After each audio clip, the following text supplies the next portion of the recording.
Hello everyone, this is Jyoti Gupta and welcome back to my YouTube channel Learn with a Learner.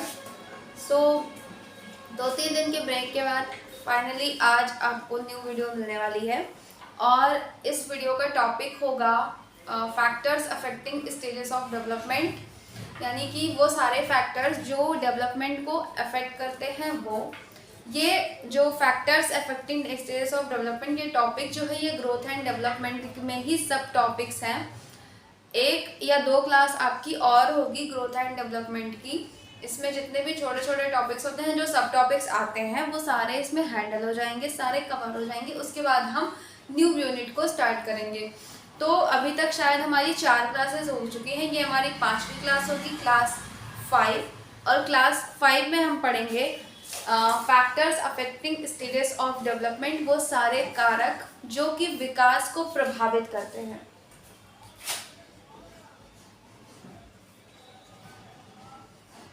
Factors affecting stages of development, विकास को प्रभावित करने वाले कारक। अब वो कौन से कारक हैं जो प्रभावित करते हैं विकास को? तो सिर्फ 2 ऐसे कारक होते हैं जो कि विकास को प्रभावित करते हैं। उन दो के अलावा कोई तीसरा कारक नहीं होता है। वो 2 कारक कौन से होते हैं? फर्स्ट होता है हेरिडिटी। फर्स्ट क्या होता है? हेरिडिटी। और सेकंड होता है एनवायरमेंट।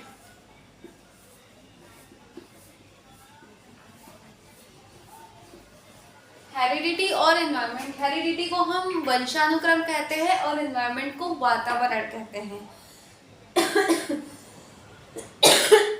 वंशानुक्रम और वातावरण।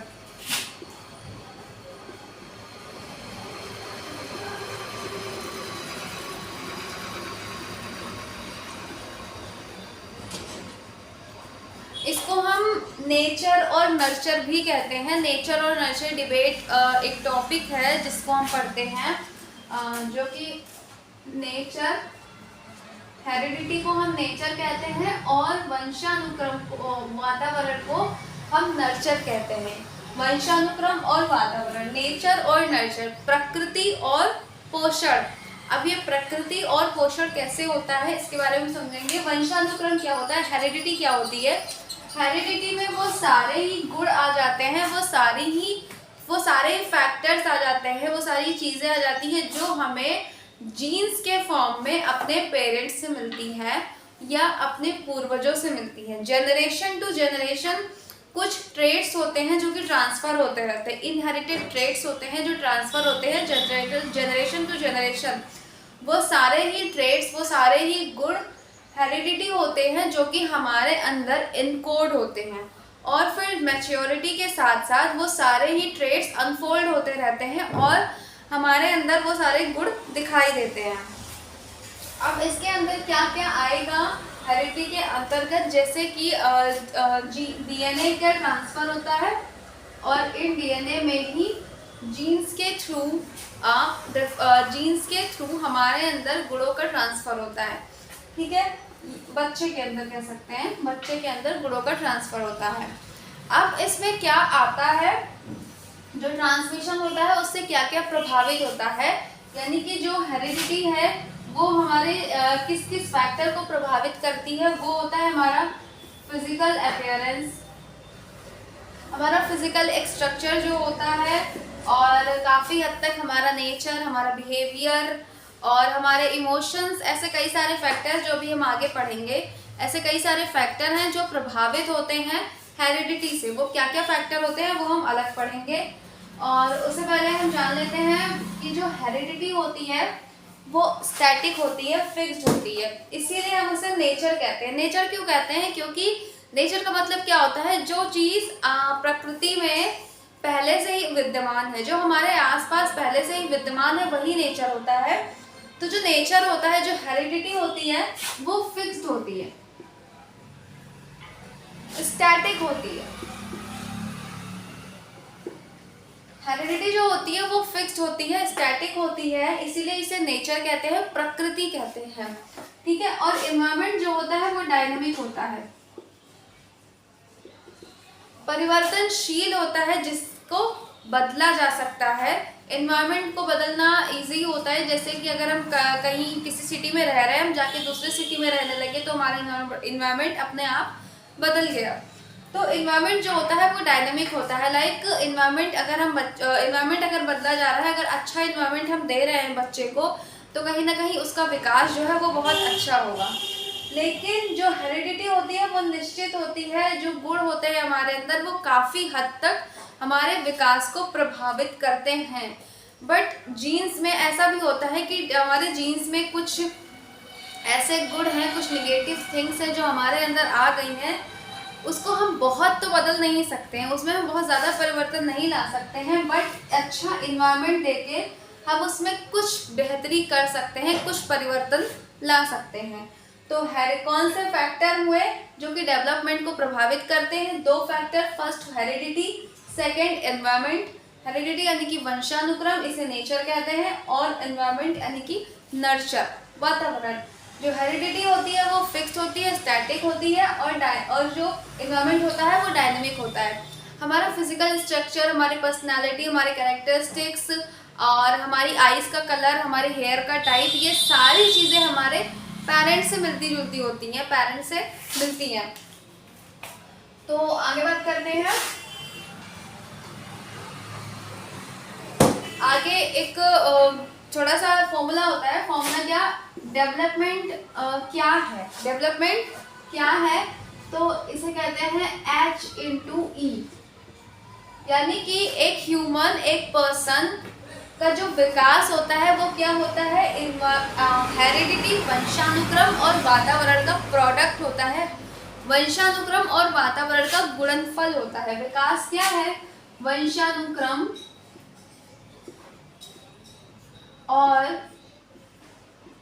वातावरण का गुणनफल होता है, प्रोडक्ट होता है। ये आपको ध्यान में रखना है, ये कई बार क्वेश्चन में आ जाता है कि ये H/E होता है, हेरिडिटी इनटू एनवायरनमेंट होता है। यहाँ पे प्लस माइनस लगा के भी क्वेश्चन पूछ लिया जाता है ऑप्शन में।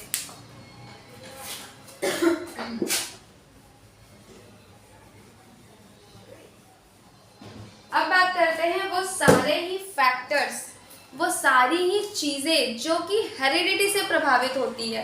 हेरिडिटी से बच्चे के विकास में क्या क्या प्रभाव आता है, कौन कौन से फैक्टर हेरिडिटी से प्रभावित होते हैं, वो फैक्टर्स के बारे में बात करेंगे।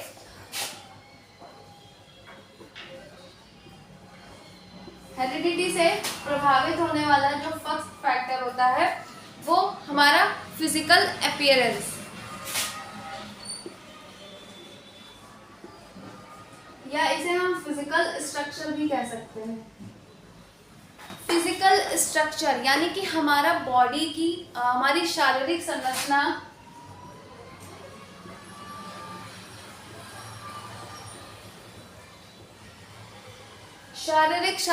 हमारी बॉडी का जो टाइप है, जैसे स्किनी बॉडी है, फैट है या स्लिम है, ये डिपेंड करता है हेरिडिटी पे। ये जो हमारे जीन्स हमें मिलते हैं डीएनए के फॉर्म में, उसी पर डिपेंड करता है। लाइक अगर कोई बच्चा है जो बहुत ज़्यादा फैटी है, इट्स मीन उसके पेरेंट्स में, मम्मी या पापा में कोई ना कोई ऐसा रहा होगा जो कि फैट होगा, जो काफ़ी मोटे होंगे।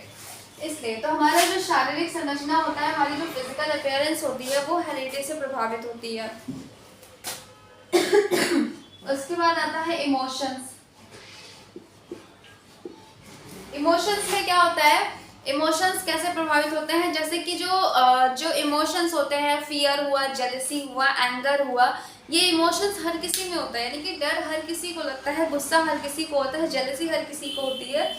बट अगर ये निगेटिवली हमारे अंदर फॉर्म हो जाते हैं, निगेटिवली बच्चे के अंदर फॉर्म हो जाते हैं, जो काफ़ी ज़्यादा इफेक्टिव होते हैं, या ये कह लीजिए कि काफ़ी मात्रा में, किस अमाउंट में है बच्चे के अंदर, ये डिपेंड करता है हेरिडिटी पे। यानी अगर बच्चे से माँ बाप जो है उनमें से कोई अगर बहुत ज़्यादा गुस्सा करने वाला है, बहुत ज़्यादा एंगर करने वाला है, गुस्से में रहता है, तो कहीं ना कहीं बच्चे का जो इमोशन होगा, जो एंगर होगा, वो उसके अंदर ज़्यादा होगा।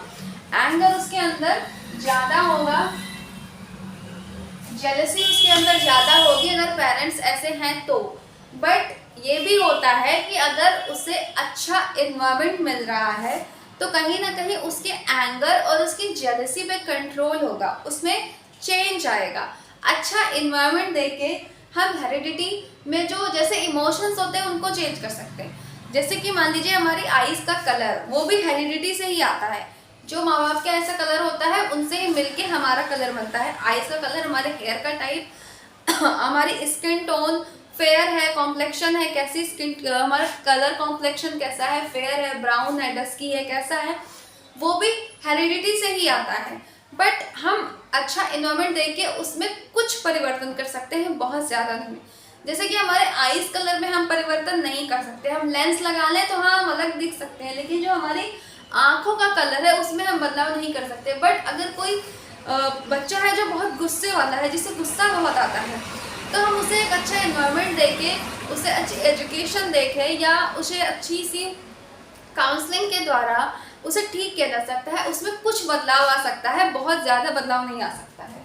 तो ये इमोशंस हो गए। इमोशंस में एंगर, जेलसी, बचपन में उसका केयर, यानी कि जो चाइल्डहुड एक्सपीरियंस होते हैं इमोशंस में, चाइल्डहुड एक्सपीरियंस बहुत ज़्यादा मैटर करते हैं। बचपन में उसे कैसे सिखाया गया है, उसके इमोशंस पे कैसे कंट्रोल है, उसे कितनी केयर की गई है, बचपन में बच्चे की केयर कितनी की गई है, इससे भी उसके इमोशंस बहुत ज़्यादा डिसाइड होते हैं, इमोशंस पे फ़र्क पड़ता है। और इसके हेरिडिटी के अंतर्गत और कौन सा फैक्टर आता है, जैसे कि पर्सनैलिटी,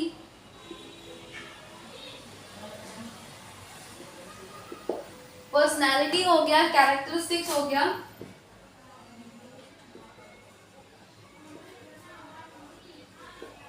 पर्सनैलिटी जो है वो भी काफ़ी हद तक हेरिडिटी से निर्धारित होती है, और जो कैरेक्टरिस्टिक्स है वो भी काफ़ी हद तक हेरिडिटी से प्रभावित होता है। जैसे गुण उसे डीएनए के फॉर्म में मिले होते हैं, वो वैसे ही उसकी पर्सनैलिटी, वैसे ही बच्चे का कैरेक्टरिस्टिक्स बन जाता है आगे चल के।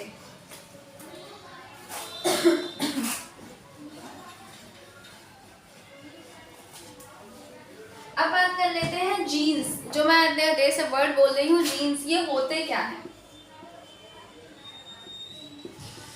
जीन्स होते क्या हैं? जीन्स होती है unit of heredity.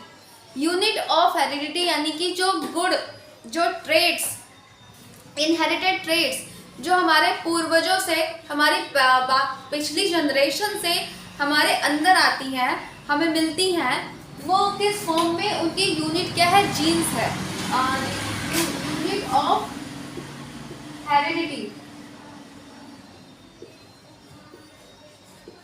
Unit of heredity, जो गुणों का स्थानांतरण होता है,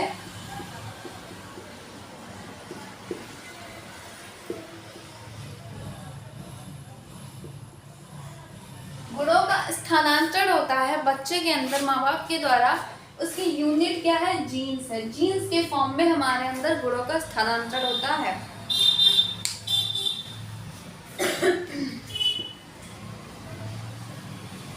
इसके अंदर जो एक टॉपिक और आता है वो होता है गुणसूत्र, क्रोमोसोम्स। आई होप आपने कहीं ना कहीं गुणसूत्र या क्रोमोसोम्स के बारे में पढ़ा होगा।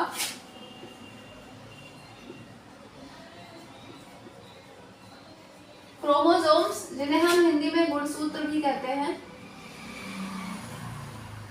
गुणसूत्र जो होते हैं वो कितने होते हैं? हमारी बॉडी में गुणसूत्र होते हैं, क्रोमोसोम्स होते हैं, वो 23 पेयर्स होते हैं। क्वेश्चन आता है कि कितने गुणसूत्रों का कितना पेयर होता है, तो 23 पेयर होते हैं गुणसूत्र के। और टोटल कितना होता है? टोटल क्रोमोसोम होते हैं 46।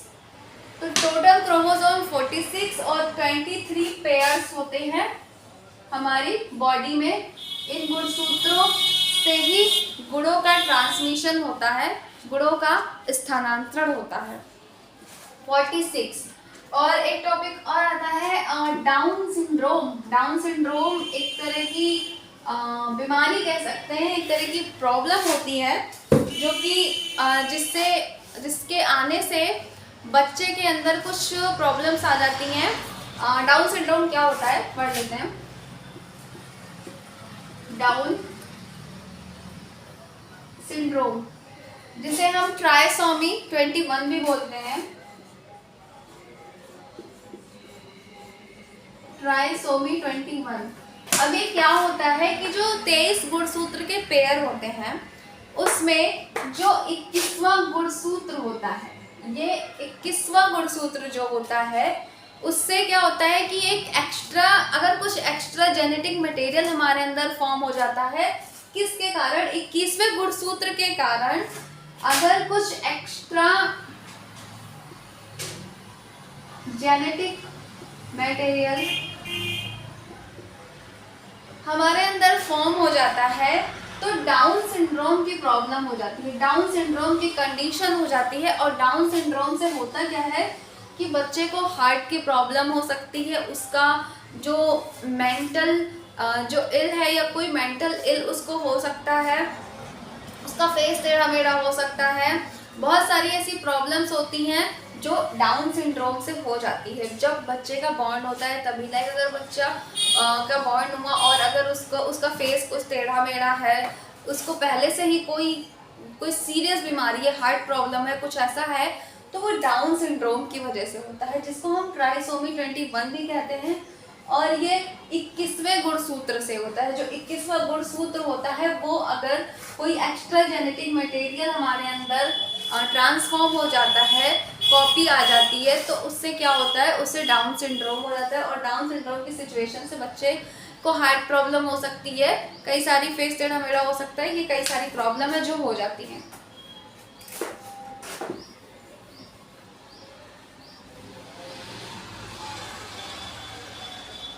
तो हमने हेरिडिटी की बात की और हेरिडिटी के अंदर कुछ और टॉपिक्स हैं जिनके बारे में हमने पढ़ा। अब हम बात करेंगे एनवायरनमेंट की।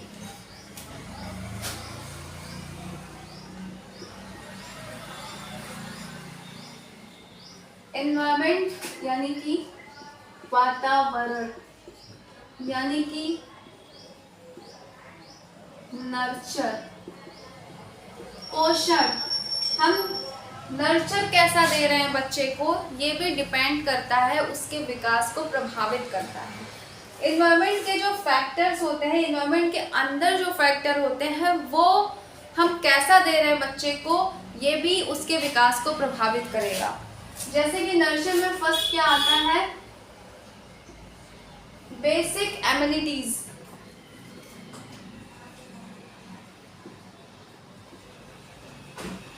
यानी कि मूलभूत आवश्यकताएं। मूलभूत आवश्यकताओं में क्या होगा, जैसे कि फूड, वाटर, शेल्टर, न्यूट्रिशन, ये सारी चीजें मूलभूत आवश्यकताएं हैं जो बेसिक एमिनिटीज हैं वो। तो जो फूड, वाटर, बेसिक एमिनिटीज में क्या आएगा, फूड आएगा, वाटर, शेल्टर,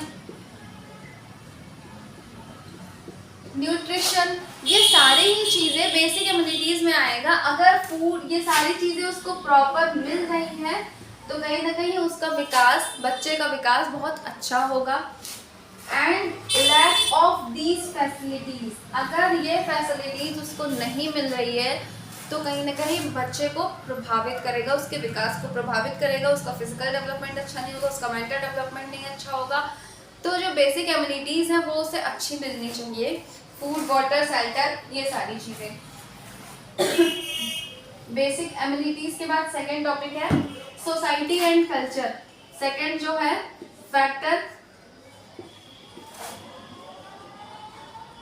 सोसाइटी एंड, वो कैसे सोसाइटी में रह रहा है, उसके आसपास का वातावरण कैसा है।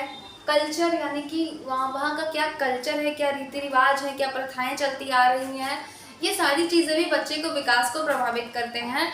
और ये डायरेक्टली रिलेटेड होगा उसके मेंटल डेवलपमेंट से, यानी कि जो चीज़ें वो सीखेगा, जो उसके आसपास वो देखेगा, जो उसको शुरू से सिखाया चला आ रहा है कि हाँ यही परंपरा शुरू से चलती चली आ रही है और इसी को ही तुम्हें फॉलो ही करना है, तो वो वैसा ही बन जाएगा, वो वैसा ही रहेगा। अगर कोई पुरानी रीति रिवाज है और उसने वही चीज़ें देखी हैं, इन्वायरमेंट उसको वैसा ही मिला, उसी इन्वायरमेंट में वो रहा है, तो कहीं ना कहीं वो आगे चल के ओपन माइंडेड नहीं होगा, उसकी थिंकिंग ट्रेडिशनल रहेगी। ये सारी चीज़ें भी इसमें आती हैं। सोसाइटी और कल्चर में यही सारी चीज़ें आती हैं कि उसके आसपास का वातावरण उसे कैसा मिल रहा है, ये इसमें आएगा। और उसके बाद क्या आएगा, फैमिली बैकग्राउंड।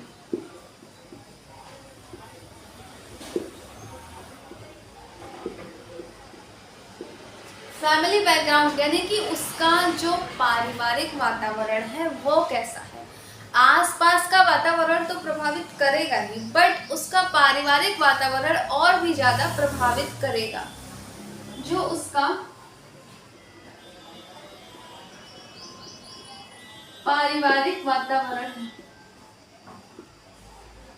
पारिवारिक वातावरण, उसके माँ बाप मतलब उनकी थिंकिंग कैसी है, कैसा उसे एनवायरनमेंट घर में मिल रहा है। अगर फैमिली बहुत गुस्सा करती है या बहुत ज़्यादा फैमिली में प्रॉब्लम्स चल रही हैं, तो कहीं ना कहीं वो उसके मेंटल डेवलपमेंट को इफेक्ट करेगा, वो मानसिक रूप से उतना स्वस्थ नहीं होगा।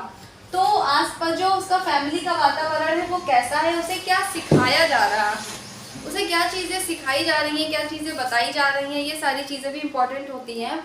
जैसे कि कुछ लोग होते हैं जो जिनका कैरेक्टरिस्टिक ऐसा होता है कि हाँ उन्हें सच बोलना है, उन्हें हार्डवर्क करना है, उन्हें पैसे कमाने हैं, वो मेंटली बहुत ज़्यादा स्ट्रांग होते हैं, स्मार्ट होते हैं और चीज़ों को मैनेज करना जानते हैं। तो वो कैसे होता है, वो उन्हें उनके घर में सिखाया गया है, वो उन्होंने अपने आसपास के लोगों को, अपनी मम्मी को, अपने पापा को, अपनी फैमिली के अदर मेंबर्स को करते हुए देखा है कि वो कैसे हार्डवर्क कर रहे हैं, कैसे चीज़ों को मैनेज कर रहे हैं, कैसे वो हैंडल कर रहे हैं, सेल्फ डिपेंडेंट है। तो जो ये वातावरण जैसा उसको मिलेगा वैसा ही बच्चा भी हो जाएगा, वैसे ही उसको उसके अंदर की थिंकिंग डेवलप होगी, वैसा ही वो आगे चलकर बनेगा। फैमिली का वातावरण। अब एक नेक्स्ट जो आता है इसमें वो होता है डिसीज एंड इंजरी।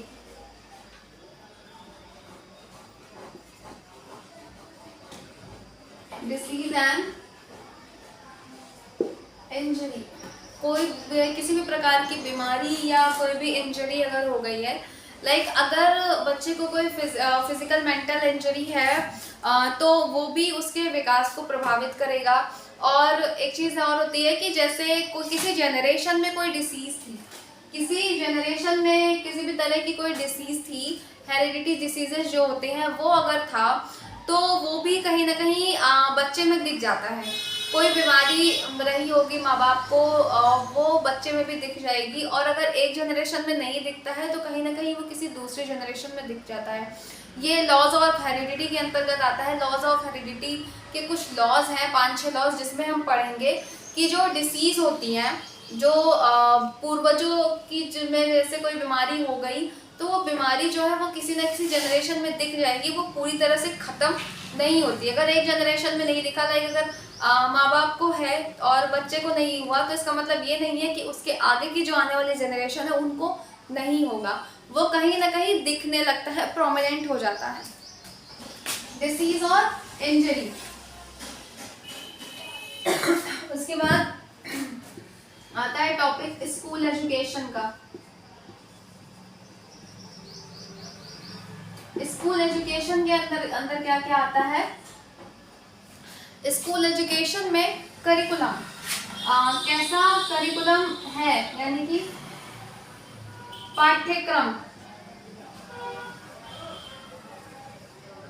बच्चे का कुछ समय स्कूल में भी रहता है, तो उसके स्कूल का पाठ्यक्रम कैसा है, वहाँ का टीचिंग मेथड कैसा है।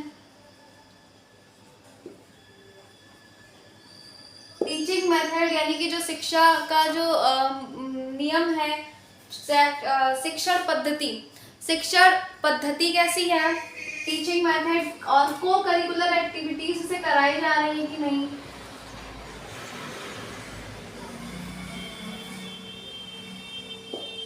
को करिकुलर एक्टिविटीज में जैसे कि स्पोर्ट्स आ गया, म्यूजिक आ गया, डांस आ गया, पढ़ाई के अलावा भी जो स्पोर्ट्स में जो खेल कूद होता है, वो सारी चीज़ें अगर उसे कराया जा रहा है तो कहीं ना कहीं वो फिजिकली स्ट्रांग होगा तो मेंटली भी स्ट्रांग होगा।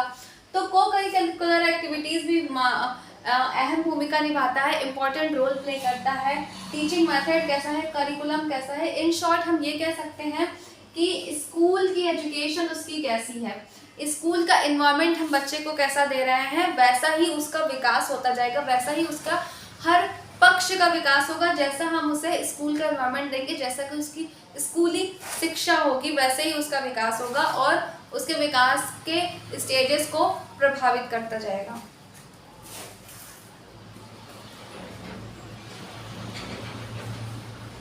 तो इसको एक बार हम सम अप कर लेते हैं कि हमने क्या क्या पढ़ा था एनवायरनमेंट के अंतर्गत। एनवायरनमेंट में फर्स्ट हमने पढ़ा था बेसिक एमिनिटीज, यानी कि मूलभूत आवश्यकताएं, फूड, वाटर, शेल्टर, न्यूट्रिशन, उसको हर तरह का न्यूट्रिशन प्रॉपर मिलना चाहिए। इसके बाद सोसाइटी, कल्चर,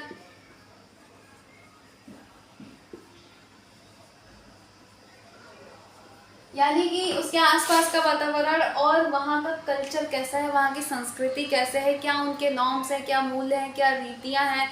बहुत पुरानी पुरानी रीतियाँ चलती चली आ रही हैं, उन्हीं को फॉलो किया जा रहा है, ये सारी चीज़ें। तो कहीं ना कहीं बच्चे का जो मानसिक विकास है उतना अच्छा नहीं होगा।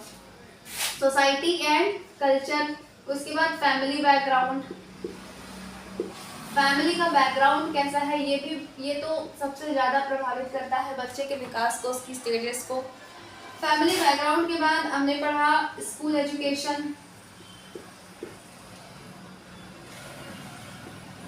उसके बाद किसी भी प्रकार की डिसीज या इंजरी, बच्चे को किसी प्रकार की डिसीज हो जाती है, कोई इंजरी हो जाती है, ये सारी चीज़ें एनवायरनमेंट के अंतर्गत आएगा। ये सारी ही चीज़ें उसके विकास को प्रभावित करेगा। उसका विकास कैसा है ये इन फैक्टर्स पर डिपेंड करता है कि ये फैक्टर्स कैसे अपना रोल प्ले कर रहे हैं, कैसा उसे एनवायरनमेंट दे रहे हैं। ये सारी ही चीज़ें बच्चे के विकास को प्रभावित करेगी।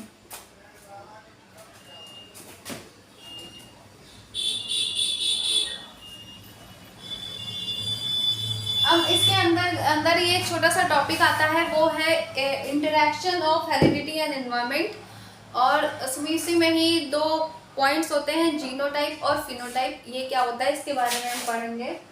तो interaction of heredity and environment, interaction of heredity and environment, यानी कि वंशानुक्रम और वातावरण की अन्योन्य क्रिया। अन्योन्य क्रिया किसकी? वंशानुक्रम की और वातावरण की। कैसे होता है इंटरेक्शन हेरिडिटी और एनवायरनमेंट का, ये हम पढ़ेंगे। तो सबसे पहले बात करते हैं हेरिडिटी की। तो बच्चे के अंदर पेरेंट्स से डीएनए का ट्रांसमिशन होता है। डीएनए का ट्रांसमिशन होता है किसमें? चाइल्ड में। पेरेंट्स से डीएनए का ट्रांसमिशन होता है चाइल्ड में।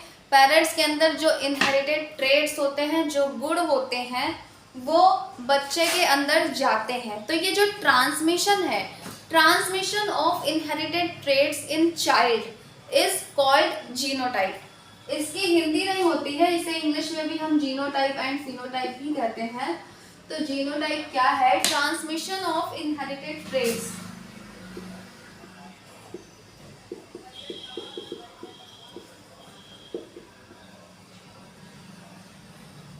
Transmission of inherited trades in the child.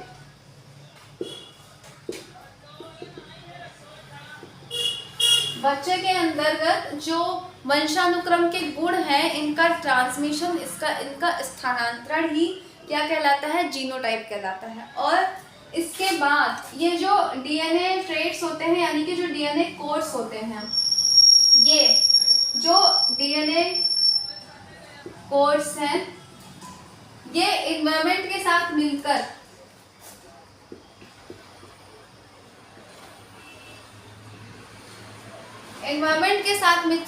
बच्चे के अंदर दिखाई देते हैं। बच्चे के अंदर ये गुण विजिबल होते हैं। ये जो सारे गुण हैं, जो ट्रेट्स हैं, जो ट्रांसमिशन हुए बच्चे के अंतर्गत, ये डीएनए कोड्स इन्वायरमेंट के साथ मिलकर बच्चे के अंदर विजिबल होते हैं। ये गुण दिखाई देते हैं। तो ये जो विजिबल होते हैं, गुणों का विजिबल होना, जो ट्रेट्स होते हैं उनका विजिबल होना फिनोटाइप कहलाता है।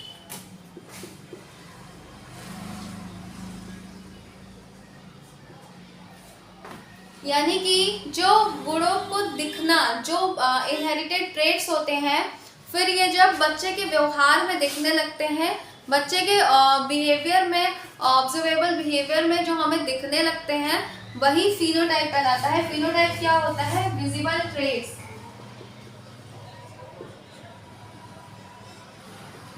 In the interaction of environment, वो दिखेगा in the visible traits in the child। ये जो ट्रेट्स होते हैं ये बच्चे के अंतर्गत दिखाई देते हैं, विजिबल होते हैं, वातावरण के साथ मिलकर वातावरण में हम उन ट्रेट्स को दिखाई देते हैं। गुणों का दिखना ही फिनोटाइप कहलाता है। ट्रांसमिशन जीनोटाइप कहलाता है। इन गुणों का विजिबल होना एनवायरमेंट के साथ मिलकर फिनोटाइप कहलाता है। ये दो इंपॉर्टेंट पॉइंट हैं, जीनोटाइप एंड फिनोटाइप। अब इसमें जैसे कि कौन कौन से गुण हुए? Height, weight, physique, eye colour, hair type, skin tone. मैंने पहले ही बताया कि ये इनहेरिटेड ट्रेट्स क्या क्या होते हैं।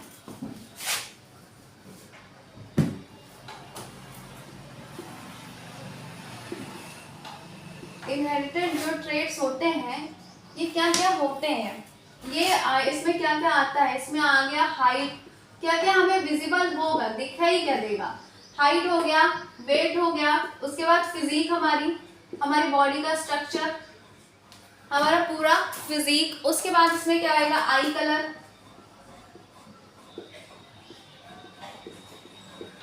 Skin tone, hair type. ये सारी ही चीजें, height, weight, skin tone, hair colour और पर्सनैलिटी, कैरेक्टरिस्टिक्स, ये सारे ही गुण इनहेरिटेड ट्रेट्स में आते हैं जो कि बच्चे के अंदर विजिबल होते हैं। और ये विजिबल गुणों को ही हम, जो विजिबल ट्रेट्स हैं, ये जब दिखने लगते हैं तो इसको ही हम फिनोटाइप कहते हैं। तो आज का टॉपिक इतना ही, काफ़ी कुछ हम लोगों ने पढ़ लिया है। हमने पढ़ा क्या, कौन से फैक्टर हैं जो कि विकास को प्रभावित करते हैं, बच्चे के विकास को प्रभावित करते हैं। वो होता है हेरिडिटी और एनवायरनमेंट। हेरिडिटी के अंतर्गत क्या आता है, एनवायरनमेंट के अंतर्गत क्या आता है, इसको हमने पढ़ा। उसके बाद हमने interaction of heredity and environment पढ़ा, जीनोटाइप एंड फिनोटाइप के बारे में पढ़ा, क्रोमोसोम के बारे में पढ़ा, डाउन सिंड्रोम पढ़ा। ये कुछ टॉपिक्स हमने पढ़े। अब अगर एक दो टॉपिक मैं चेक करूँगी, अगर एक दो टॉपिक बचते हैं तो उसके लिए मैं नेक्स्ट वीडियो बनाऊंगी जो कि ग्रोथ एंड डेवलपमेंट का पार्ट होगा, सब टॉपिक होगा।